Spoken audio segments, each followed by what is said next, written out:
Ada implikasinya. Ada kepercayaan pada hari akhir di mana yang baik dibalas kebaikan, yang jahat dibalas kejahatan. Kalau tidak, moralitas itu nggak ada dasarnya. Kenapa? Karena faktanya di dunia ini, alangkah banyak orang baik justru menjadi repot, susah karena kebaikan yang dilakukannya.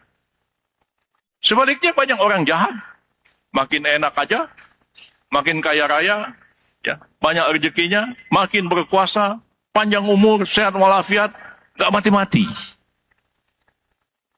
Orang baik cepat mati.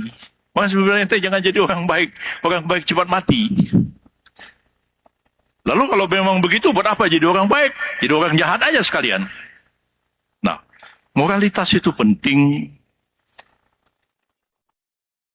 Dia tidak berdiri sendiri. Negara yang kita bangun ini filsafatnya agak beda dengan filsafat Plato, Aristoteles, John Locke, segala macam itu. Negara yang kita bangun itu dilandaskan kepada sila ketuhanan yang Maha Esa, di mana etika memainkan peran penting. Sebab yang namanya konstitusi, yang namanya undang-undang, PP, Perpres, apapun, dia akan kehilangan roh, kehilangan spirit untuk dilaksanakan kalau ketiadaan etik. Tadi Pak Rektor cerita tentang saya membuat disertasi filsafat tentang pemikiran Muhammad Natsir. Saya seorang pemimpin, Perdana Menteri kita di masa yang lalu. Tahun 54 Natsir itu menghajar korupsi. Dia suruh Burhanuddin Harahap, Perdana Menteri pada waktu itu, ditangkap 3 menteri. Menteri Keuangan, Ong Engdi, Menteri Kehakiman, Jody Gondokusumo, Menteri Perekonomian, Iskak Cokro Adisuryo, di bawah Perdana Menteri Ali Sostro Amijo. Tangkapin semua. Sampai ke daerah ditangkapin. Konjen kita dulu tangkapin semua. Tapi ketika didakwa ke pengadilan, nggak ada dasar hukumnya. Pakai KUHP sangat lemah, Iskak dihukum, tapi dikasih grasi sama Bung Karno tahun 59. Mereka gagal memberantas itu karena tidak ada undang-undangnya. Kalau hari ini Muhammad Natsir hidup, saya bilang sama beliau, Pak, lapor, saya jadi menteri sekarang. Ya. Pada waktu saya jadi menteri, saya ubah undang-undang korupsi 3199 jadi undang-undang 20 tahun 2001. Ada hal-hal baru, gratifikasi, yang sebelum nggak ada. Ada hal baru mengubah suap. Suap itu dulu delik umum.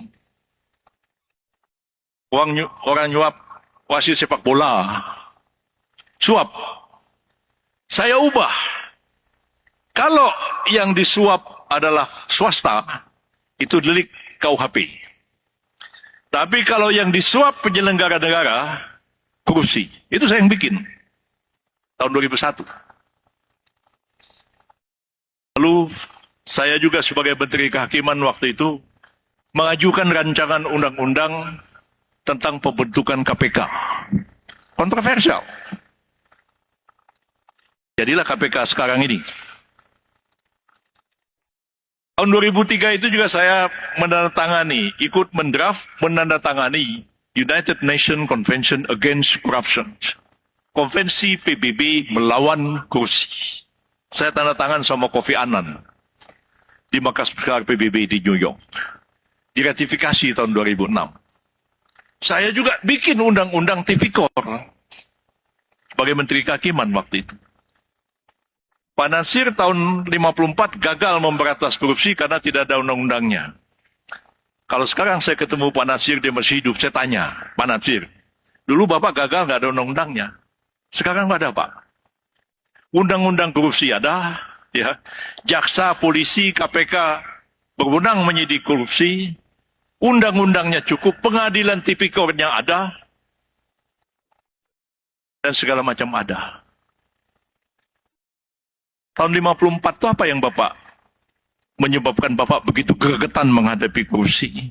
Dia bilang, waktu itu Menteri Keuangan dan Menteri Perekonomian mengeluarkan lisensi Alibaba. Lisensi Alibaba itu begini, pejabat-pejabat dikasih izin ekspor impor. Nah, mulai dirjen-dirjen, menteri, keluarganya dikasih. Mereka ekspor impor. Apa bisa? Nggak bisa, bukan pedagang.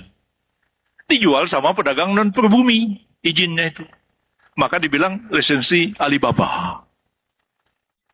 Saya tanya Pak Nasir, Pak, yang sama itu terjadi dalam kasus MBG. Ya.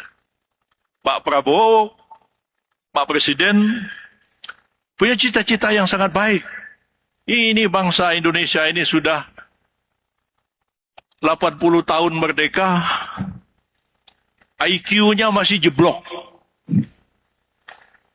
Dari 106 negara kita urutan berapa? 85 apa begitu. Bahkan IQ-nya lebih rendah daripada IQ-nya orang Vietnam. Nah kalau besok IQ orang kita ini lebih rendah dari orang Bangladesh, kan celaka kita ini. Nah, kemampuan IQ kita rendah, fisik kita lemah. Bandingkan dengan bangsa-bangsa lain. Kasihlah MBG supaya ada peningkatan gizi, badannya sehat, akalnya cerdas, dan sebagainya. Titik-titik penyelenggaraan MBG itu dikasih kepada para pejabat, anggota DPR, dan macam-macam. Dijual lagi sama orang lain. Kan sama seperti tahun 54. Apa yang kurang? Mungkin Muhammad Nasir akan mengatakan, yang kurang bukan hukumnya, bukan orangnya. Yang kurang adalah teistik demokrasi. Demokrasi yang berlandaskan kepada nilai-nilai etika peradaban yang bersumber dari ajaran agama-agama itu tidak kalian jalankan. Itu masalahnya. Ya. Banyak masjid didirikan, banyak gereja didirikan. Tiap tahun meningkat orang pergi haji, makin bertambah orang pergi umroh.